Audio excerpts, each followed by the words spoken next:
This is Josiah Plays Tyranny. Alright, we finally made it through character creation. We finally made it through the conquest. We are here. This woman wants to talk to us, but hold on. Let's just not jump into anything all crazy. It's time to inspect the elements. So here's what we have. This is my character. She has 90 health. 44 dodge, which is pretty good. That's what she defends against ranged attacks. 21 parry is not good. That's against melee attacks. And then these other defenses are kind of terrible as well, except for magic defense, which is really fucking high. No armor. We've got quick items. We have some healing potions. This healing potion is of fairly poor quality, brewed by either an apprentice alchemist or an unskilled one. We have 5 of those to heal 35% of your health. You're not missing anything by not knowing who Judge Judy is, Anonymous. You are not missing anything. Got my weapon sets. I've got my Lesser Staff of Titans. Makes it sound badass. Or my Lesser Staff of Atrophy. That one does 13 crush damage. That one does 13 corrode damage. Other than that, they're exactly the same. Maybe we'll just... Oh, but which one I use will raise my skill in that type of magic, so maybe we'll stick with the Staff of Titans for now. I have no stances, no reputation abilities, no artifact abilities, no combo abilities. I have spells. I have my 3 spells so far that I start with, and I have talents. Thrust. A single target attack that inherits the elements of the attacker's fighting style. Now, this is a melee attack, so I'll probably be trying not to use this very often, ideally. Unless I have to. Yeah, I know that I didn't really like any of the... Well, I did like some of the portraits, but none of them really fit the kind of look I was going for. So I just picked this one. Plus, at the time, I was having a technical problem where every time I clicked on a portrait, I had to wait for like 20 fucking seconds for it to show up.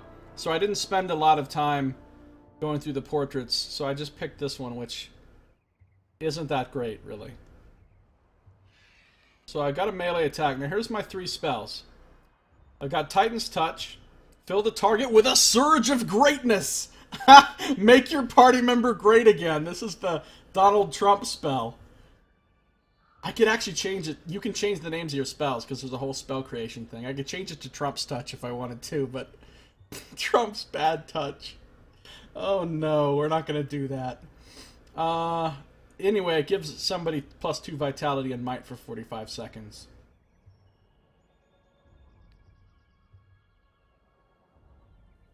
Yeah, I know it does. It has combo attacks that you and a companion use together, and you unlock more of them in the game depending on how your companion feels about you, and you've got them with each individual companion, so there's a whole bunch of those cool combo abilities. Like, I like that one where you throw the archer... where you throw Verse up in the air and she shoots a bunch of arrows while she's flying through the air and then she comes down and lands. That one's kind of badass looking. Alright, I've got Touch of Atrophy. This is my other touch. This is more like Trump's touch, probably. Reduces might and vitality. The cooldowns are really short on these, though. Gather entropic energy and channel it into an enemy, sapping the target's might and vitality. And because of the choice I made in the Bastard City... in the Conquest, I have this ability. I would have had a different one if I had made a different choice, but I have this because of the one I did, which is Searing Palm, which is a 2-meter range, which means I have to get really close to him to cast it, but it sets them on fire. Gather heated energy into your hands and release it unto a foe. Unto a foe! Getting serious. Target ignites in flames, burning over time. Okay. I'm going to turn the AI off. If I want to, I can go in here. You get more AI options with the NPC companions than you get with yourself, but I don't want AI to be on, thank you. Stealth mode. Am I going to be stealthing through the entire game? Probably. Probably going to be stealthing through the entire game. Select all party members. Up, formations, okay. Camping supplies. This is reminding me strangely of a different game that I played. Seems strangely like Pillars of Eternity. Camping supplies, huh? There's a lot of things that are different, though. A lot of differences. An extra source for lore XP. Yeah, good call, Anonymous. Okay, let's see. What else? Let's take a look at this stuff. Inventory. Oh, boy. This is going to be in Super Slow Town, isn't it? Are you serious, game? Okay, that took a while. What's this do? Oh, it lets me change my colors. Okay. It lets me change my portrait. Oh, I can fuck around with my banner. I'm happy enough with my banner. I can even change my voice. That's cool. None of these other portraits really fit the... Let's hide the helmet. That's what my character actually looks like. She's got pretty dark skin and red hair. None of these portraits really... Maybe this one, actually. Maybe this one. You know, that one's actually a lot more appropriate than the one I had before. Plus, she's even got a glowy magical scroll thing. Alright, this one's much better. This one's much better. Level 1. I have 1% precision, which is basically a hit to crit thing. I only have 90 health because my vitality is poor. My accuracy with the magic staff is really bad because my finesse is poor. My defenses are mostly bad except for dodge and magic. No armor. I have a ceremonial Fatebinder of Tunon hood. Tunon.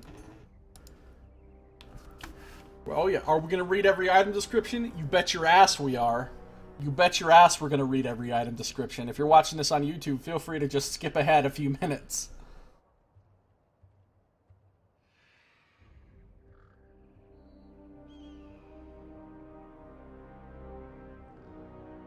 Headgear worn with Tunon's Fatebinders are made to withstand extreme weather conditions. As agents of the court are prone to visiting regions struck by Kairos' edicts, their garb must be resilient and adaptable by necessity. The leatherwork protects the head from harm while insulating against cold, but offers sufficient space to breathe in environments of extreme heat. Oh, there you go. We've learned about my hood. What's going on in chat? Yeah, the Blood-Soaked Stone is the ability you're talking about, where Verse sweeps the leg and then you strike down on him, causing a bleeding attack. It's pretty cool. Alright, what's up with my ceremonial Fatebinder of Tunon armor? Oh, this is some shitty armor. Gives you no actual armor. 1% deflection. Oh, my deflection! I have a penalty to deflection because of my low finesse. That's terrible. The leather raiment assigned to Tunon's elite lawbringers is prominently decorated with the court's sigil. Court garments are fitted to their owners with care, and no two are exactly alike.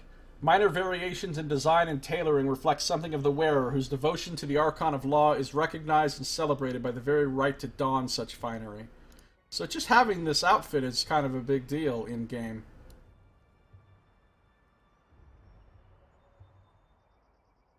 What subtle pun did you make? Oh, if only Jen was here for this. That wasn't a misspelling, that was a pun. Good one, Saito. I'll give you a point for that. I don't have any accessories. I do have some ceremonial Fatebinder of Tunon gloves. It's pretty cool. The gloves you wear actually set what your unarmed damage is, so you can get better and better gloves if you want to do an unarmed character. These gloves are speckled with ink and traces of dried blood. How did I get this blood on my gloves? I did give finesse, yeah. That was the one stat I was pretty, not thrilled about lowering. But you get to add a point to a stat every single time you level up. So as soon as I get my quickness and wits to 19 each, I'm going to start putting points into finesse anyway. The gloves issued to agents of Tunon's court are typically worn while scratching down notes at a frenzied speed. Evidence suggests these have seen combat more recently than the last time the wearer transcribed one of the adjudicator's lectures. Yeah, I know, I was thinking, why does she not wash her gloves, but, Also, looking at the character model, it doesn't really look like she's wearing gloves. It just looks like she's wearing bracers.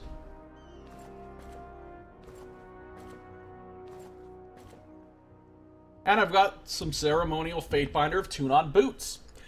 They're made for walking. That's just what she'll do. These boots are typically worn in the halls of Tunon's court and are made to last several years. Long marches and the prolonged military campaign have weathered them past the point that most respectable officers of the court would deign to wear them. So my shit is getting all shitty, in other words. Alright, I've got my Lesser Staff of Titans. So basically, it's a magical staff, it's a ranged weapon. When I attack with this, this is the one related to my Vigor skill. When I attack with this, it will raise my Control Vigor skill. If I attack with this one, which frankly I like better because the glow is a different color and it does corrode damage, which seems like it would generally be more advantageous. This one will raise my Control Atrophy. Got some potions. What is this? Oh, these are the two items I got because I linked up my Paradox account. So these are like kind of like DLC items or something.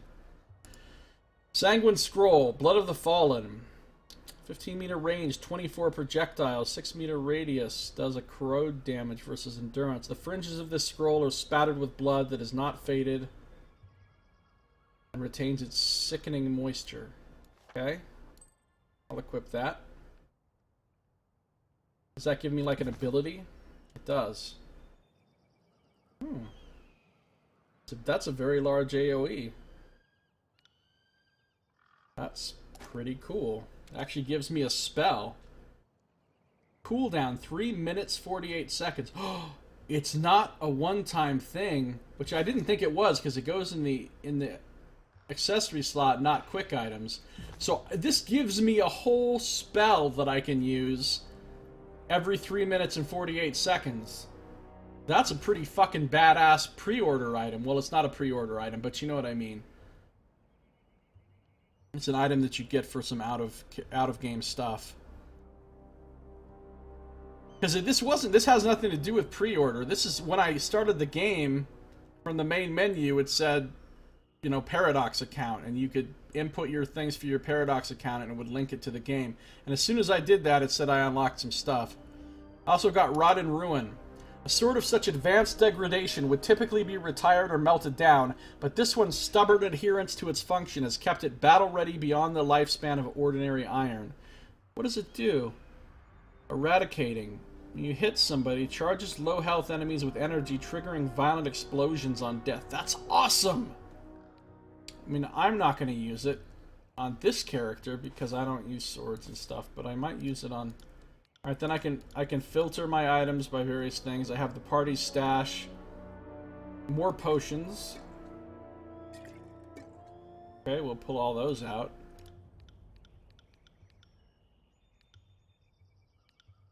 And here's Kairos' Edict. The scroll contains the words of Kairos' Edict you have been commanded to deliver. If Ascension Hall has not been taken by my forces before morning on the Day of Swords, all in the valley when this edict is passed will perish. Wow. Alright, so that seems pretty bad. Here's my stats. 8 might, 8 finesse, 8 vitality, 8 resolve, but a fat 18 quickness and wits. Magic staff skill. It's kind of cool. As you mouse over each one, it lights up the things that it affects. It lights up the skills that it affects, and it lights up, like over on the left, as you see, I'm pointing at my screen, like you can see my finger. But like over here, this is the endurance defense. Oh, and see, when you mouse over, it works the opposite way too. You mouse over this, look, it lights up the stats that affect that thing. That's really nice. That's a nice touch. That is a nice touch. Even when you mouse over your accuracy, it lights up finesse. That is super cool. So if you want to raise a skill and you want to see what stats are tied to it, you can. My dodge is good. My subterfuge and lore are ridiculously good. They're maxed out. I mean, maxed out for starting. Oh my god, the talents. I'm super tempted to go through and look at every single talent right now, but I'm not going to. I'm going to wait until I level up. Then I'll look at all the talents. Journal. The Conqueror's Will. Kairos demands victory at Vendrian's Well. What is Vendrian's Well? Vendrian's Well is the name of the central plateau of the Tiers, a mountain-ringed valley of rivers, floodplains, and scattered farmland once ruled by House Vendrian of the realm of Apex. At the heart of the valley is the mountain spire, and at the base of the massive stone structure is an old citadel built centuries ago and largely left unused until recent times. As a Fatefinder of Tunon, you are tasked with delivering Kairos' edict to the Archons of the Disfavored and the Scarlet Chorus. They must defeat the rebellious Vendrian Guard. The Vendrian Guard is the army of the landlocked realm of Apex, defenders of the central region of the Tiers. Named for House Vendrian, the ruling dynasty of Apex, the Guard has a reputation for being as resilient and stubborn as the mountains themselves. Ostensibly beaten by Kairos' armies and forced to surrender in 429, the Vendrian Guard resurfaced in 431, brazenly defying the Overlord's rule. They must defeat the rebellious Vendrian Guard soon, or everyone in the valley, allies and enemies alike, will die. Travel to the Disfavored camp. I like how it tells you exactly what day and hour that journal entry is from. Make your way southeast through Edgering Fort and travel to the Disfavored camp where Graven Ash and the Voices of Nerat are meeting to discuss their strategy. Like, oh my god. Okay, wait. I'm not going to read this right now. I'm absolutely going to read this, but I'm not going to read it yet. I'm going to read it at a time that it makes sense to read it in character, which is the next time I map travel and hours pass, or when I camp. That'll be when my character stops and, like, thinks back over her life. And then we'll read this. Because we just did the conquest, so reading this right now would be lame. Encyclopedia, holy shit. Oh my god. So many things in the encyclopedia, though. This tells you about the skills. Look at all these. These are all the types of magic. You could only choose Vigor, Atrophy, Frost, and Lightning. But look how many other ones there are. There's Stone, Life, Illusions, Grave Light, Force, Fire, Emotions. So there's lots of different types of magic spell sigils you can get. Besides the ones I have. Alright, we know about all this. Performance. Determines a character's ability to perform powerful songs that infuse magic in... Oh, this is probably just for Siren. Tide casting, that's probably just for Ebb.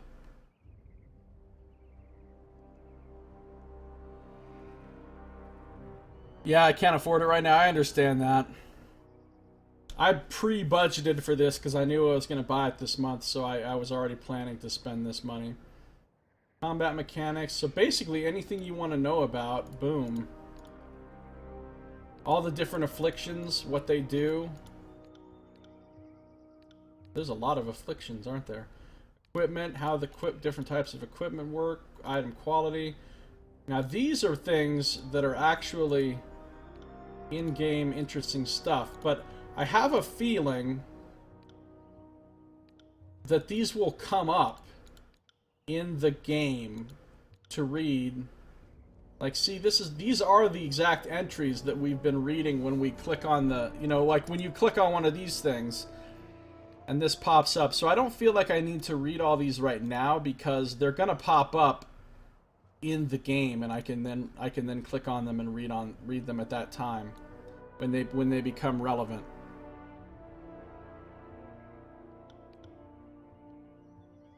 Hotkey. Okay. No reputation information. Oh, here's the spell creation. Now, I can't create any additional spells besides what I have right now because I don't have any other sigils. But basically, you pick... Oh, but there's stuff to read here. The Sigil of Vigor infuses a target with energy, enhancing the mind or body with greater power. Vigor can be highly addictive to weaker minds. Ambitious mages in Kairos' court have been known to use doses of vigor to enthrall courtiers, building networks of power and influence based on their target's desperate need for one more spell. Atrophy. Channeling energy through the Sigil of Atrophy robs the target of vital energy, crippling their body and mind. Atrophy was discovered centuries ago in the East by a cult of mages trying to find a path to eternal life by draining the energies of mundanes. This variation on the Sigil of the Archon of Ruin... Ooh, the Archon of Ruin. was found to have its own powers. The cult grew in power before being stopped by a fate binder sent to judge them. And then I also have the Sigil of Fire because of my... You have a cocaine touch? Nice. Yeah. Thanks for the host, Malik. What's up, Dennis? Thank you, Dennis, for the host. I really appreciate it. You're done streaming? Channel arcane energy through the Sigil of Fire to summon intense heat or create magical flames. First used centuries ago by the Sun Queen, Archon of Fire. This sigil unleashes devastating power in a skilled mage's hands. So basically, you pick one of these, then you pick an expression. Now, right now, I only have one expression, so I can't make any different spells. Expression used to create spells that affect single targets near the caster. And that makes your basic spell. And then you can put these different accents on it, none of which I have yet, which will alter things about the spell. But that's my Titan's Touch. And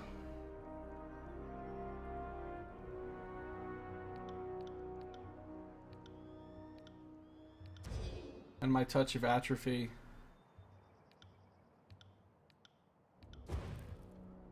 And my Searing Palm. Probably gonna stream a little later, need a nap and food. Yeah, that's cool. I understand that. Well, have a good one. Gonna need you to make a spell called Quen. You know that's not gonna happen, Saito. Never gonna happen, Saito. I can rename my spells, though. Titan's Touch. Let's see. Fill somebody with a surge of greatness. Oh, you can pick a different icon that all look basically the same. What do I want to call this? Maybe I'll leave my default spells with the default names until I actually start changing them. Touch of Atrophy and Searing Palm. That's the only spells I can make right now, because again, I don't have any extra expressions or accents.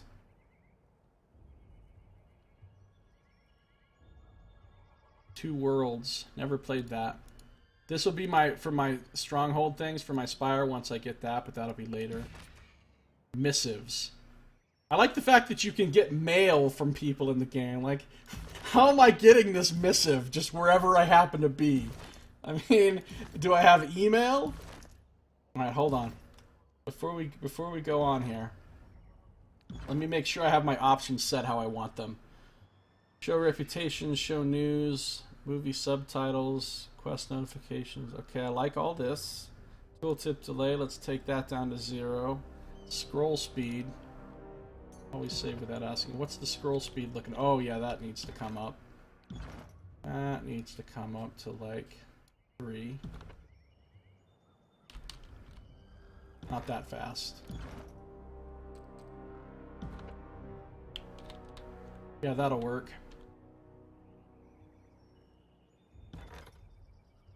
Why would I make a spell called Quen, Saito? Why would I do that? Like, literally, why would I even do that? Character never loses emails.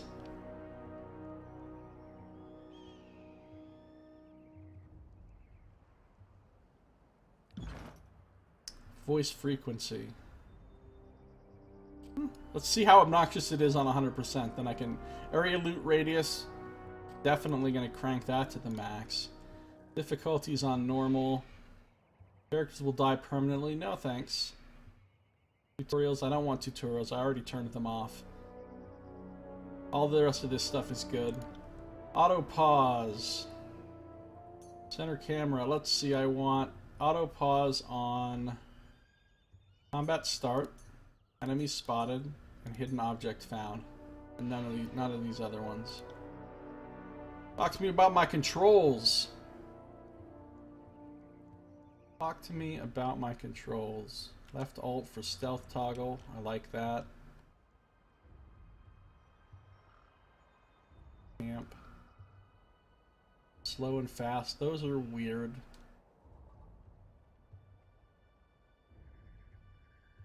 No, we're gonna change this shit right here.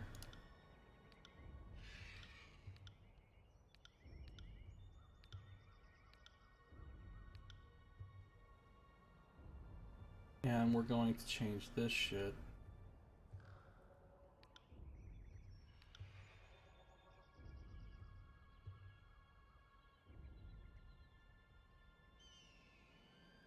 And we're gonna change this shit. And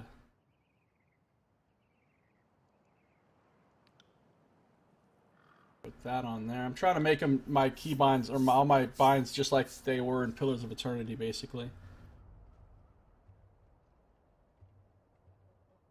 No, I'm not making a spell called Quen. 3 hours and you almost moved your character. Hold on, it's only been 2.5 hours, mind you. 2 hours and 25 minutes. Hotkeys. Alright, these are gonna be...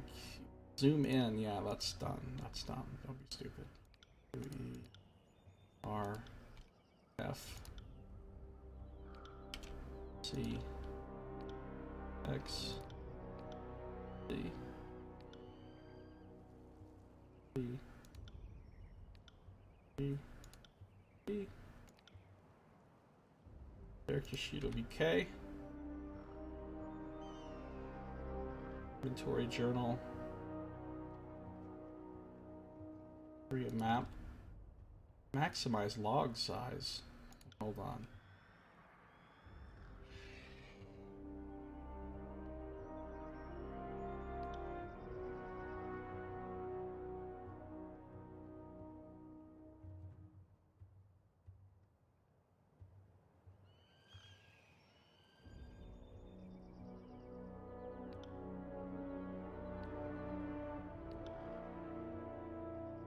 Alright, graphics are all how I want it. And we've got jibs. We're not turning on big heads. We could do it real quick just for the lulz so you can see it. This is big heads mode. Look at this is my character with big head. These big heads are ridiculous. Alright, we gotta turn that off though. That's done. And volume is where I want it. Alright. If I don't bring Quen into this game, I'm letting the terrorists... Hey, I moved my character a little bit. I can zoom in. I can zoom way out. I can zoom way in. Oh, there's the statue. The once pure water of Queen Lycerys' The once pure water of Queen Lycerys' tears has run red with blood since Kairos' forces invaded. Sorry, I can't. The ancient Weeping Mother statue pays homage to the Queen Lycerys, first of her name. Fresh water once flowed from this statue, but when Kairos' forces attacked Vendrian's Well in 429, the statue began weeping blood and has done so ever since. So they didn't design the statue to weep blood. Where is it getting all this blood? Oh, look, it even pours off the edge here. Alright. Let's zoom in. And zoom out a little bit. So we've got posts with Kairos' symbol on top with people hanging from them. Desiccated corpses line the road of victory to Vendrian's Well, an example of the fate that awaits those who resist Kairos' will. This is Aurora. I know I'm supposed to talk to her right away, but what if I don't want to? I can just climb down right here. I could completely ignore talking to her. And just like, you know what, I'm gonna do my own thing. I can't. The path behind you is now blocked. Kairos' magic has sealed the valley. Well, that's convenient.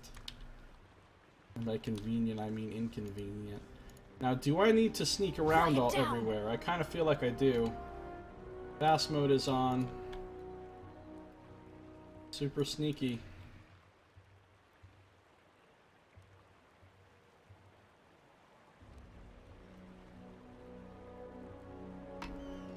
Quick save. Jump down. Throw caution to the wind and jump down. Gain a wound. Why would you do that? Why would anyone do that? Why would you jump down and gain a wound when you can just climb down? Nobody can possibly have lower than 10 athletics. It's not possible. With the stats, mine are at the minimum, and I didn't put any points in it. Mine is 16. 16 is the lowest athletics you could possibly start with. Why would you... Why would you do this? That's like, would you like to ignore your sixth sense and do whatever anyway? Alright, hold on. Let's see what the... Oh, there's loot down here.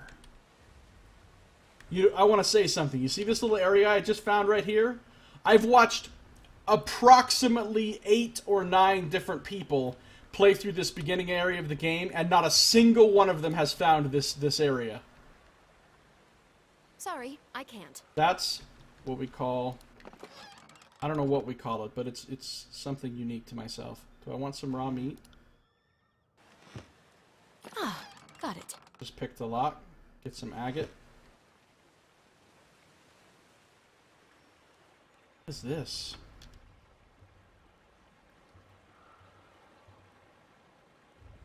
Abandoned memorial. This memorial has been left to weather the elements for many months and has fallen into disrepair. Resting at the top of the memorial is a small weather-beaten enclosure with a rusted torque inside. I can examine the torque or I can take the torque. Let's examine the torque first. The torque possesses a number of small grooves that otherwise appears fairly ordinary. Because I have enough lore, 35 lore, I can take the torque. You recognize the corroded bronze torque as a relic of Tearsman folklore. Well, what did I get? Battle-worn torque. This finery may have once decorated the neck of a soldier or noble. It's too aged to tell. +1 vitality. Wait. I can get into the stash. Do I want some raw meat? Oh, wait. Hold on. We haven't read the description of an agate. It doesn't even have a description. Okay, well, fine. Raw meat. While this raw meat looks edible, it has a strange odor and may cause illness. Beastmen can consume raw meat without risk of illness. Wow, it can actually make you sick. Alright, well, let's put that in the stash. Later, if we get a beast person, we can give it to them. Or we can just sell it. It's worth 20. Copper rings are the lowest, then bronze rings, then iron rings. Just worth 20 copper. Copper, bronze, iron. We ain't got time for silver and gold in this fucking in this setting.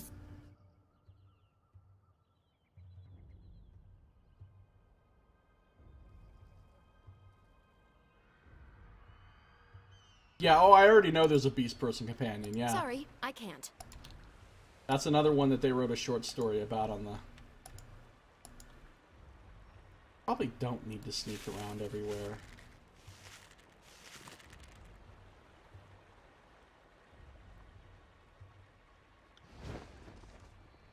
Alright, am I ready to talk to Aurora? I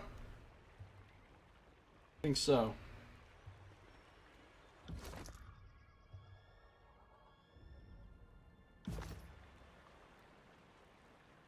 I have obsessively researched this game to a ridiculous degree. I have watched every single stream. I mean, before like a couple days ago when the embargo dropped and 1 million people started streaming this, before that I had definitely watched every single video and stream of this game that had possibly been done on Twitch or YouTube. Some of them I watched multiple times. Oh, don't even think you're gonna research Torment Tides of Numenera more than me. That's never gonna happen. I'm gonna be so obsessed with that game before it comes out. Alright, let's talk to Aurora. Now I gotta start figuring out how to voice act characters and stuff. In-game menu. Wait a minute. World map. Okay, watch. You're like, this world map isn't that impressive. I mean, this is kind of cool looking, yeah. This is just the map of the little area we're in. We're in Edgering Ruins. Edgering Ruins is nestled within Apex's western range, serving as the gateway into Vendrian's Well. Kairos' forces have recently transformed it into a full garrison to ward off insurgents desperate to leave the well. And that's the disfavored... Can I just go there right now? No, I can't. This fort was constructed shortly after routing rebels along the valley's western edge. The Archon, Graven Ash, directs all disfavored efforts from this location. And there's the big spire in the middle. But check out this fucking world map, yo.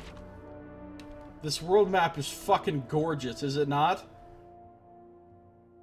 Oh my god, it's got... Look at this! There's Voices of Nerat, and it's got, like, weeping and wailing people. This is the way, I think, that leads north to the rest of the whole rest of the world. Oh, I love this map. There's Graven Ash. There's the Disfavored. You see there's multiple of these spires. You gain these spires through the course of the game. You go and take them over, and they become like your stronghold. And with each additional one you take, you can add more upgrades and do more cool shit. The Bastard City, Tunon's Court. Oh, look at the Bastard City! Look at these walls, dude, with these, like, hieroglyphic-looking stuff on them. This is so Assyrian or Egyptian-looking. Tunon's Court. When the Bastard City fell to Kairos' armies, Tunon the Adjudicator, Archon of Justice, claimed the palace for his own. Now, Tunon's Court serves as the center of law and governance for the Tiers. Location unreachable. The pass leading out of Apex is sealed by the magic of Kairos' edict. You cannot leave the valley, let alone travel to the Bastard City. Alright. Fair enough. Show map names. Oh yeah, definitely show map names. Oh, look. Oh, and you can mouse over the things on the map and get a whole big old chunk of lore. I love this map. I fucking love this map.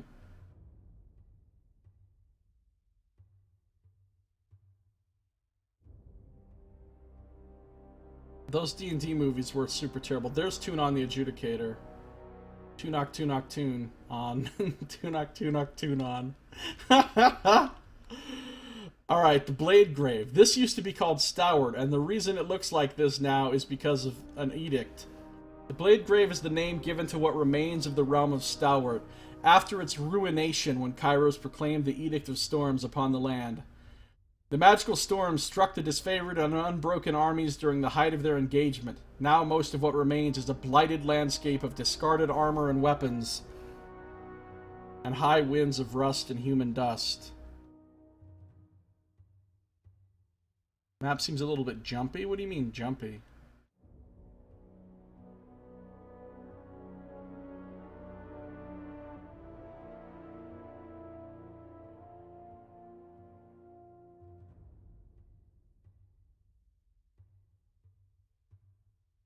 Haven. The ladies and lords of the coastal realm of Haven are known to spend as much energy fighting each other as they do the other realms. In recent generations, many of the coastal cities rebelled and became known as the Free Cities, lawless dots along the coast. The majority of the realm's political and economic might resided within them, and by the time of Kairos' conquest of the Tiers, all major coastal powers had declared independence.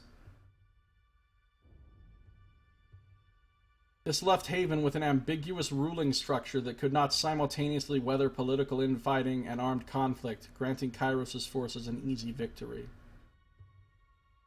Vendrian's Well is where we are.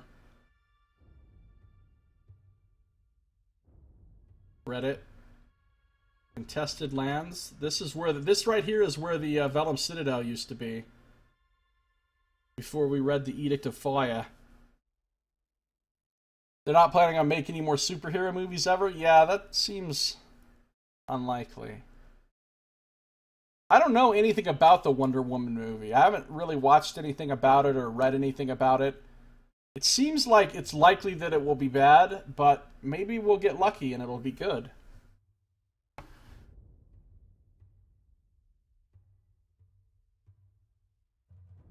These lands lay at the intersection of all four younger realms. Ruined and depopulated by constant war, they were functionally abandoned centuries ago.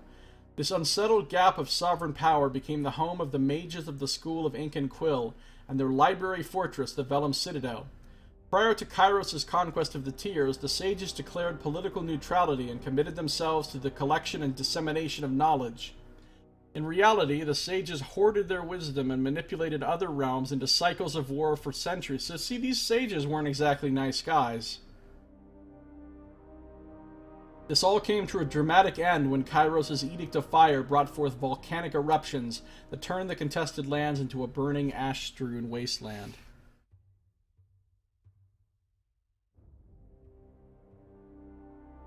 I thought the Captain America movies were pretty good. And they weren't amazing, but... Stone Sea. The Stone Sea is the name given... This is what used to be Azure. This is what used to be the farmland, Nox. This is what they turned the farmland into. What remains of the land of Azure after Kairos' Edict of Stone devastated the landscape. Once a rolling landscape of winding rivers and fertile plains, tectonic shifts have altered the landscape, choking rivers, collapsing roads, and altering the landscape for hundreds of leagues. I haven't watched Ash vs. the Evil Dead, but I would like to watch it at some point. And then there's the Bastard tier. Reddit. So these are just the standard encyclopedia entries that you have in the... for each one. Okay, so these are the different areas, and you actually get to go to all these different areas, all these different regions in the game. Pretty cool. Alright, so I love this map. Isn't this map gorgeous? I wish I could zoom in and out on it, but I can't. But still, it's fucking beautiful. Beautiful. Alright, it's been 41 minutes. Should I talk to Aurora now? Judges Day, 18 Span of Swords.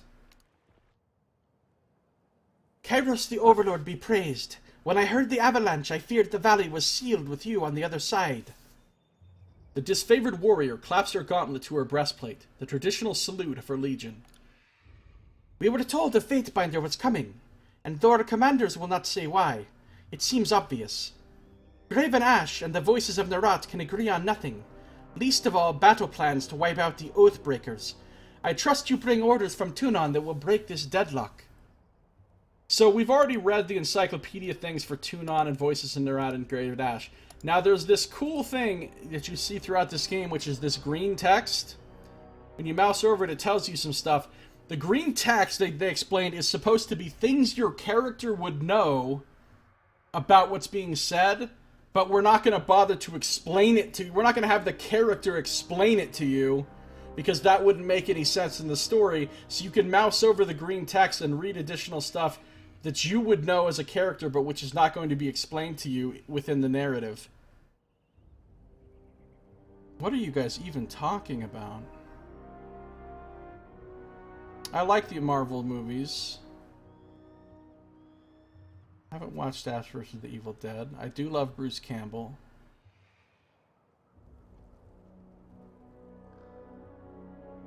What would Geralt do? Alright. References are being made in my chat that I don't understand. Nothing new there. In honor of the Vendrian Guard reneging on the surrender of 429, soldiers in both the Disfavored and Scarlet Chorus now refer to these tiersmen as Oathbreakers. It is perhaps one of the few points of agreement between the Disfavored and Scarlet Chorus. So back when we personally negotiated the peace in Apex, they all agreed to be peaceful, and now they're rebelling again, so that's why they're calling them the Oathbreakers. So what do I want to do? I have to make a choice here. Glare silently. This is a funny thing in this game. Like, enormous amount of the dialogue options in this game, not all, but a lot of them, have the option to just glare silently. So on one of my playthroughs of this game, I'm definitely going to go through and just glare silently every single time you can. But, obviously I'm going to use my lore here. Can you hear that hum in the air? That glow around the rocks? The avalanche is Kairos' magic. The Overlord has sealed the valley. Your senses see more than mine, good Fatebinder. I do not pretend to know much about such things. But if that was Kairos' magic and you're here on important business, well, you don't have to be the Archon of Secrets to guess that you're here to proclaim an edict. What does Kairos have in store for the enemy? 10 years of festering plague? An edict of twisted bones? I come bearing an edict of Kairos. Our soldiers will complete their task or die. The edict is leveled against us? Her eyes widen with fear, her posture slackens. But the Scarlet Chorus prevents us from taking action. Why would the Overlord punish both of... She clears her throat with a sigh. Forgive me. It is not my place to question. We should have conquered the enemy within weeks of arriving in the valley. The delay reflects poorly on all of us. I can use my subterfuge here. So it tells me who I'll gain favor and wrath with. Glare silently, you gain a little bit of wrath. We all follow Kairos' will and stop. Yeah, no. 2 Archons and their armies can't take a citadel they've taken before. Of course Kairos is displeased. Let's go with the subterfuge option here. Because you actually gain experience points in your skills by using them in combat, which is or in conversation, which is pretty cool. Then you learn the only way to defeat Kairos is to defeat him in a silent glaring contest. That would be awesome. So if you haven't been leveling up your silent glaring skill throughout the game, I don't think defeating Kairos is a thing. I don't think you'll have any interaction with Kairos at all in this game.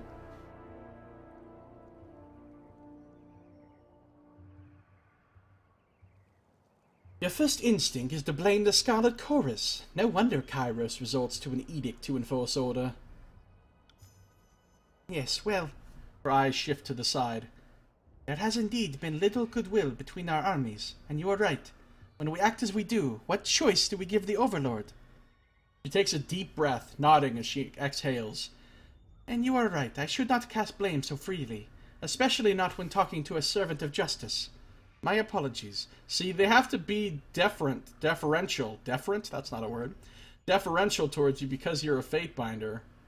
You're kind of a big deal. So even these army officers or whatever kind of have to be obsequious towards you to a certain extent. If you choose it every time where you become an Archon of Glaring, that would be cool.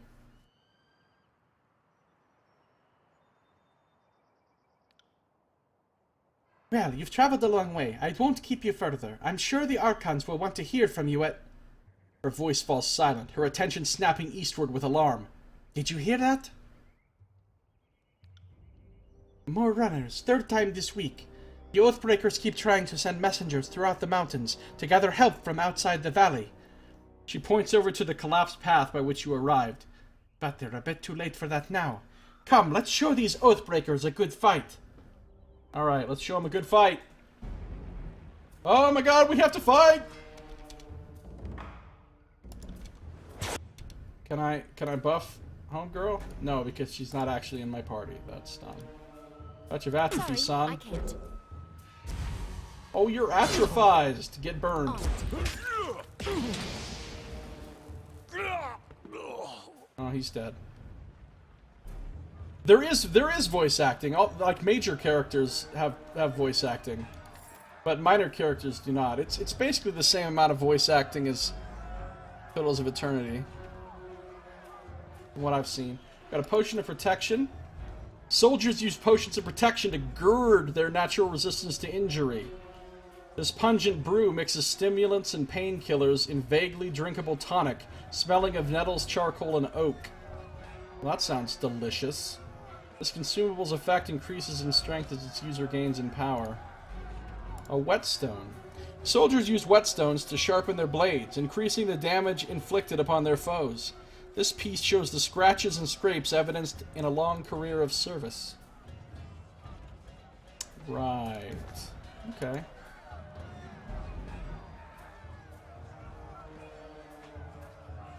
Desiccated corpses. Can you say you were fired every time you kill someone with that fire spell? What did she say? The avalanche has us blocked. Think you could fit through the rubble? And there's a combat log. Now hold on, what is this? Oh, I see. Oh, I like this. There's a chat log, a combat log, and the map. And if you hold down M, it maximizes it. Toggle loot indicators. Toggle enemy indicators. Toggle exits. Toggle... I want all that stuff on for sure. Key characters.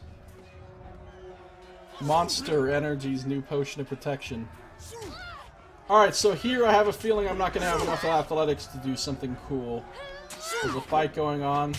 That guy's standing strong with his big ass shield.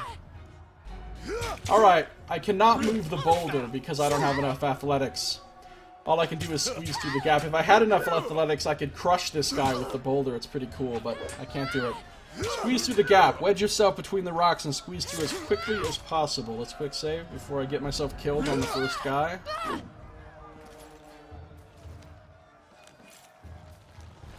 I'm about to get jumped.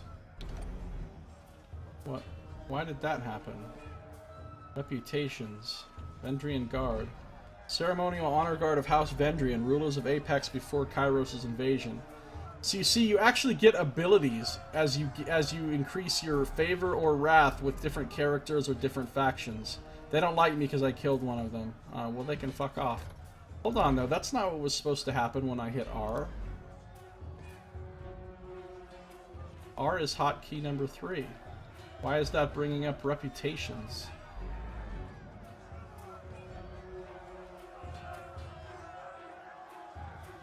Not supposed to.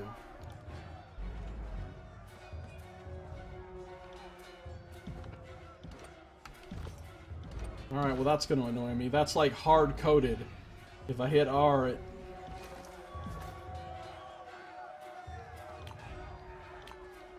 How about F? Heads up, we have company. I'm getting wrecked. On it. I'll buff myself. On it. I got it. Get him. You can see my skills going up. Unarmed combat? Why am I punching? I have a staff.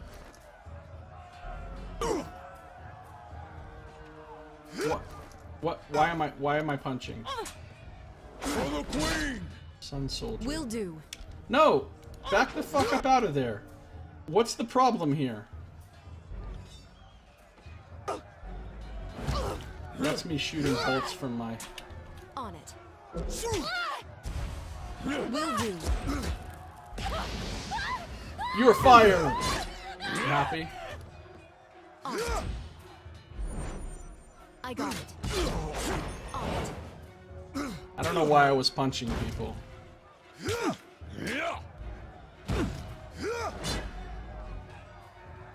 Sorry, I can't. Ooh, that guy got jibbed. Alright, so the way health works in this is different from Pillars of Eternity. Significantly different. Instead of having endurance and health and all that, and the health goes down over time and you can't heal it, you just have one type of health, and it's just your health. And it goes down, and you can heal it in combat with healing spells and potions. And it all comes back after combat. But if your health gets too low, like down, you know, in the lower third or quarter of your health, you take wounds. And of course, if you get knocked unconscious, you take wounds as well. Every wound they stack, every wound that you get gives you a -5 penalty to all your skills and a -10% to your health. So as soon as you get a wound, your health is lower from then on until you rest, and you get another wound and your health is lower from then on until you rest, and so on. And it lowers all your skills, so they make you less effective. As long as you never let your health get that low, you won't take a wound. So in theory, if you could keep healing yourself to keep yourself on the top half of your health or whatever, you'd have infinite Can't do that. health functionally. Hard coded. Your meme magic power is increased.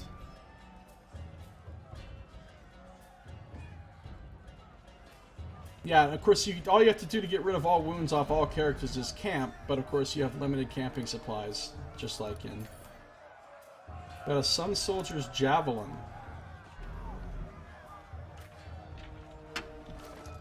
I'm not really a javelin kind of person.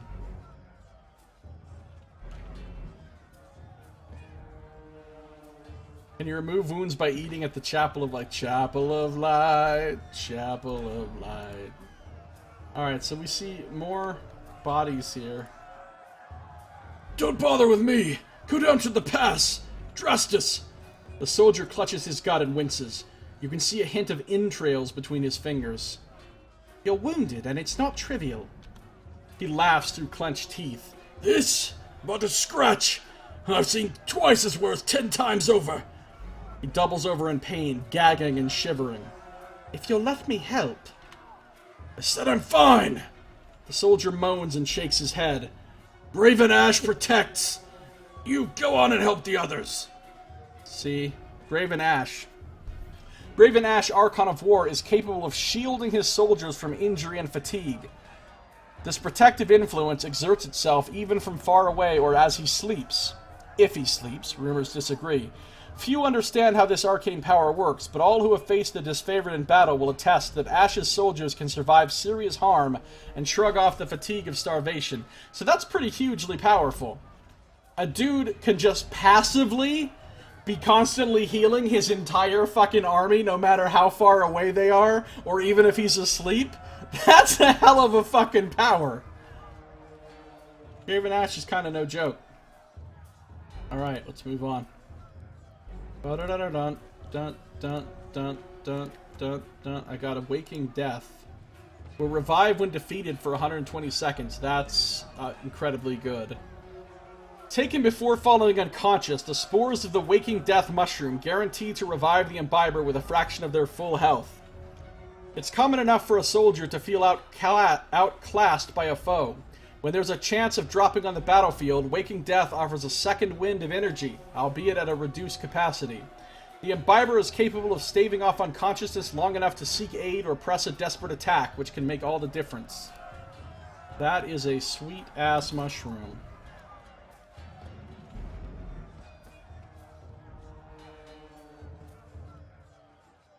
Hope you got hunting to restore your camping provisions. Yeah, unfortunately I do not have Grand Hunt Mastery. He went full leadership talent tree, right? Raven Ash is the Moonstone. We gotta get rid of him. Too many babies are living. Several skulls, bleached by the sun and picked clean by carrion birds, are spiked on a roughly hewn post.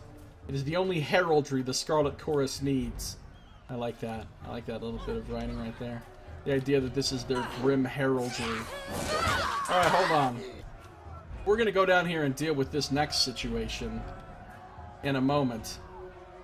But that is going to have to be in our next episode. As we go forward to fight some more dudes, maybe meet an important character. Who knows? I know, but you might not.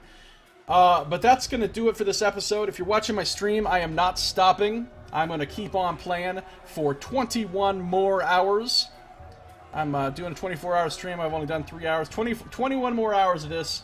But I do need to take a super quick 2-minute break. So thank you for watching. This has been Josiah Plays Tyranny.